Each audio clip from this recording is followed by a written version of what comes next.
So the second question is, it comes from Core as well, and it's asking, what are the sources or tools which can help me to make estimated online advertising budgets for an e-commerce site?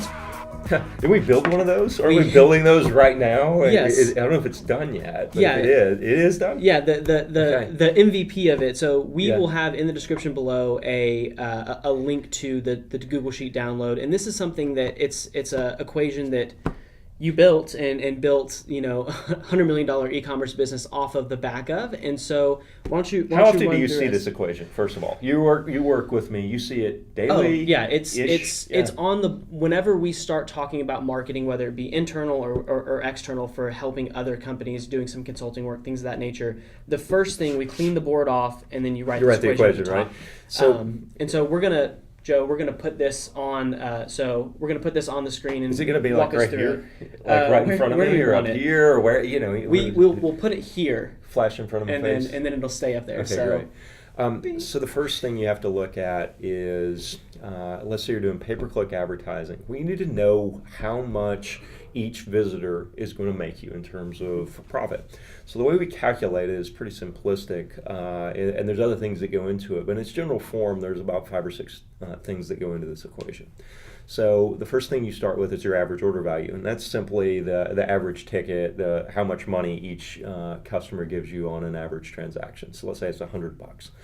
And you take from that $100 your cost of goods sold. So let's say it's $50 to buy the product, or if you're really good and build your own and you're vertically integrated, maybe it's $20 instead of $50.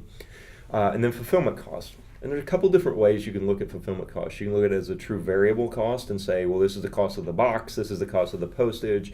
But what I like to do is add in some more things. So all the fixed overhead of fulfilling all your orders, and divide it by the number of orders. So that includes your customer service, your rent, your warehouse. It includes the carry cost of your inventory. So a bunch of different things. So that's really the first 3 variables there. And if you take those, average order value minus cost of goods sold minus fulfillment costs, that's really the contribution margin you make off of an individual sale. So let's say it's $100 minus $50 minus $10. Well, you're making $40 of contribution margin per sale. Well, that's great. That's a per sale basis. Now we need to get it into a per visit basis. So the next variable is conversion rate. So what percentage out of 100, how many people out of 100 are going to buy this product? And you have to do this multiple times, which I'll get into, but let's say it's 3%. So you got $40 of contribution margin. 3% of the people buy. What's that? $1.20 per visit in contribution margin that you make. Great. Then there's lifetime value. So how many purchases will that one purchaser make? So if it's one and done and they never buy from you again, you have $1.20.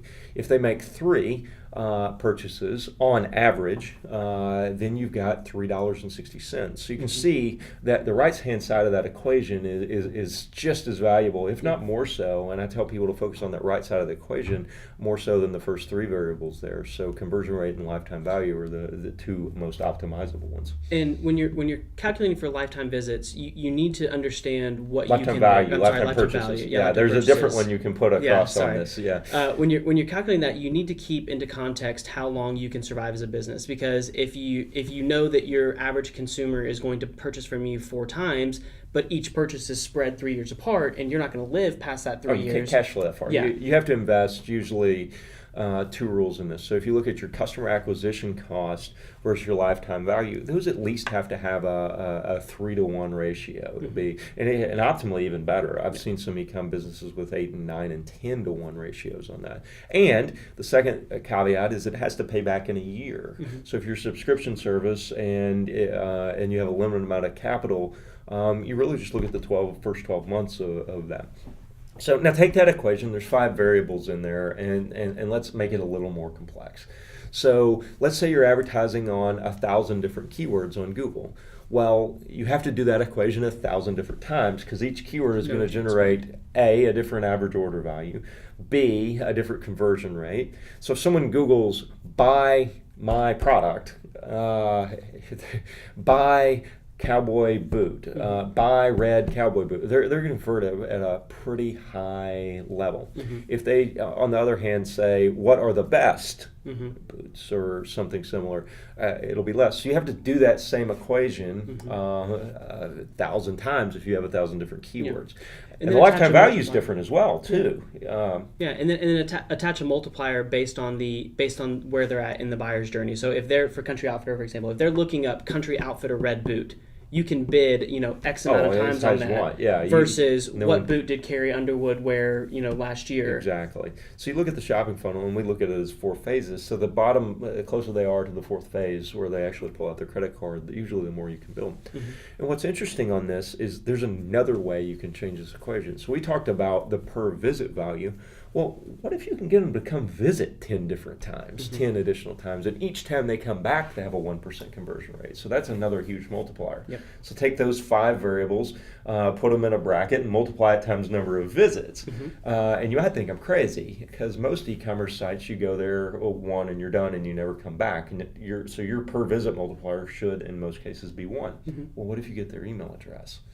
And what if your email content is really super engaging, and on average, anyone that gives you their email address, and you get 70 or 80% of people to give you their email address, they come back 10 or 12 or 15 times. Well, you just won the game. You just completely changed the equation for your favor. So if you take our old example, $100 purchase minus $50 cost of goods minus $10 fulfillment cost, that's $40, times a 3% conversion rate, what's that, $1.20? 3 lifetime purchases is $3.60, and the math is going to be totally wrong. So I'm glad you can do this math in your head. Right, so you're at $3.60, and then let's say they come back on average 10 times, and you convert 10% of your initial visitors into buyers. Now you're at $36.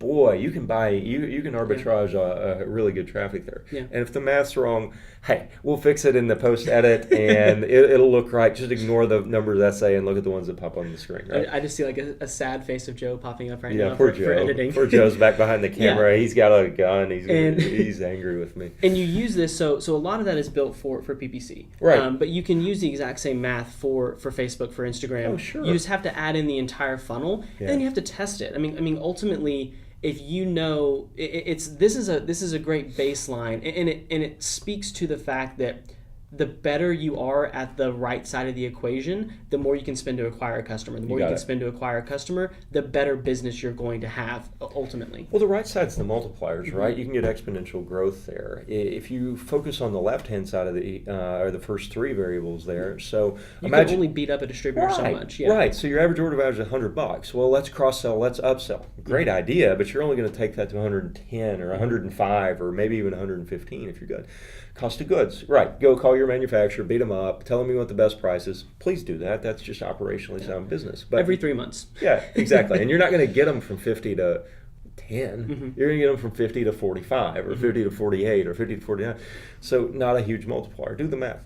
And then fulfillment costs. Yeah, great. Call UPS. Call FedEx. Good luck. You're not going to have any luck beating them up within reason. I mean, you might be able to, when we grew to $100 million of revenue, we were able to cut our shipping costs almost in half. But you're not going to be able to do that unless you've got that. So, and I think that the last part of it is when you look at it from this equation, it's the same thing that when you're working in a startup.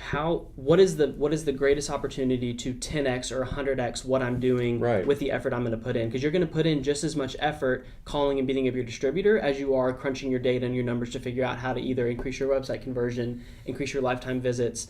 So where you have to ruthlessly prioritize across this algorithm, across this metric to find the greatest opportunity to exponentially increase your success, and then you go to the next greatest opportunity, and then you go back down from there. But if you look at every e-commerce unicorn, and there have been several, all of them have something.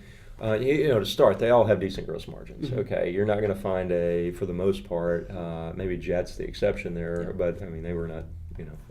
Another story for another day. But so you have decent gross margins, but every single one of the e-commerce unicorns, look at Warby Parker and Honest Company and Casper and a few others, Every one of them have one of those three multipliers, something special. So lifetime value, Old Dollar Shave Club has a tremendous lifetime number of purchases.